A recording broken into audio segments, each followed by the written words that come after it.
که چېرته امریکا افغانستان په رسمیت وپېژني د دنیا ټول هېوادونه بیا په رسمیت پېژني او ټولې دنیا کې به بیا زموږ سفارتونه ایله کېږي. د زلمي خلیلزاد راتګ پرونه افغانستان کابل جان ته د اسلامي اماراتو مشرانو سره لیدل دا د افغانستان او د افغانانو په ګټه دي که په نقصان باندې دي. زلمی خلیلزاد تاسې ټولې پېژنئ افغانان ورونو چې د امریکایانو یو نماینده دی د ګران لغمان جان خو د تېرو 45 کالو نه دی د امریکې دپاره کار کوي او د جهاد په وخت کې چې کله روسانو سره جهاد و دی به په هغې وخت کې د پاکستان او د مجاهدینو او د امریکایانو ترمنځ بیا سمیره بره غونډې کولې. مجاهدین بیا بوتله امریکا ته وایټ هاوس ته ویډیوګانې موجود دي او په تېر 20 کاله جمهوریت کې دا هم د پاکستان سره به هم خبرې کولې، د اسلامي اماراتو مشرانو سره به هم خبرې کولې په قطر کې او د جمهوریت سره به هم خبرې کولې. نو دی په دې مسایلو کې ډېر همیشه تاسې ګورئ چې خبرې کوي. خو دی پرون راغلی دی کابل جان افغانستان ته او خو ویل کېږي دا چې دا د اسلامي اماراتو مشرانو سره د یو امریکایي د بندي د خلاصولو دپاره راغلی. نه، دا خبره زه فکر نه کوم که دا خبره وي. دا ورته صرف طالبانو یو تحفه یو ګفټ امریکایانو او زلمي خلیلزاد ته ورکړو. دا ډېره ښه خبره ده.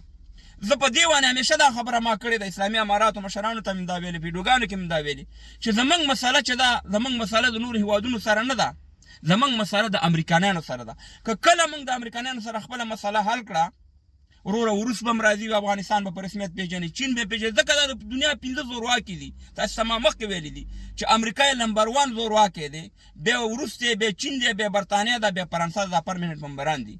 د دې مفادات یو دي، دا ټول په خپلو کې یو دي.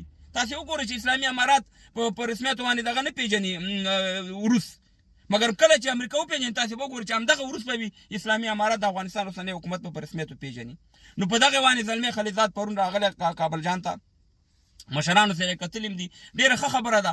په دغه بندي باندې مې هم خبرې کړي، خو زه فکر کوم چې نورې هم خبرې شته دی او انشاءالله دا خبرې به ډېرې مفید خبرې وي، ډېرې ښه خبرې به وي. ځکه باید موږ د غربیانو سره د امریکایانو سره خپل مشکل حل کړو. چې دې سره موږ مشکل حل کړو ځکه سوپر پاور دی امریکا د دنیا، اقتصاد د دې په لاس کې دی، نظامي دغه د دې په لاس کې ده، دنیا ټوله دې تقریبا په خپلو پنجو کې نیولې ده. نو موږ باید د خپل ګران افغانستان دپاره کار وکړو، د خپل افغانستان دپاره کار وکړو، د خپلو مفاداتو دپاره کار وکړو. ګورئ د دې نه به تېرېږو چې دا پلانې د پلاني غلام دی، پلاني پروژه ده، بستاني پروژه ده.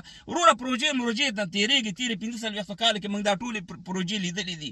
څوک هم بس آزاد نه دي، په خبره ورسېدي خو دنیا سره به خامخا سر وړي. نو دا یو ښه اقدام دی زما په فکر، زما په نظر، ستاسې چې هر نظر وي. نو د زلمي خلیلزاد راتګ یا زموږ د امریکایانو سره روابط ښه کول دا د افغانستان او د افغانانو په ګټه باندې دي او باید افغانستان په رسمیت وپېژندل شي چې زموږ مشکلات د افغانانو په نړۍ کې چې دي، خارج کې د افغانان دي مسافر دي، دې حل شي او دنیا سره موږ سیلیمار شو. مشکلات شته دی، زه پوهېږم په اسلامي اماراتو کې په هغې باندې موږ چپ کېږو نه، خو دا ښه اقدام دی ځکه چې امریکایانو سره مسله حل شوه نو ټول نړۍ سره زموږ مسله حل شوه. ځکه دا ټول هېوادونه کې اسلامي دي او که غیر اسلامي دي امریکې په پنجه کې دي او سیه مهربانه چې څه امریکایان وایي همغه کوي. نو باید موږ د حکمت نه کار واخلو.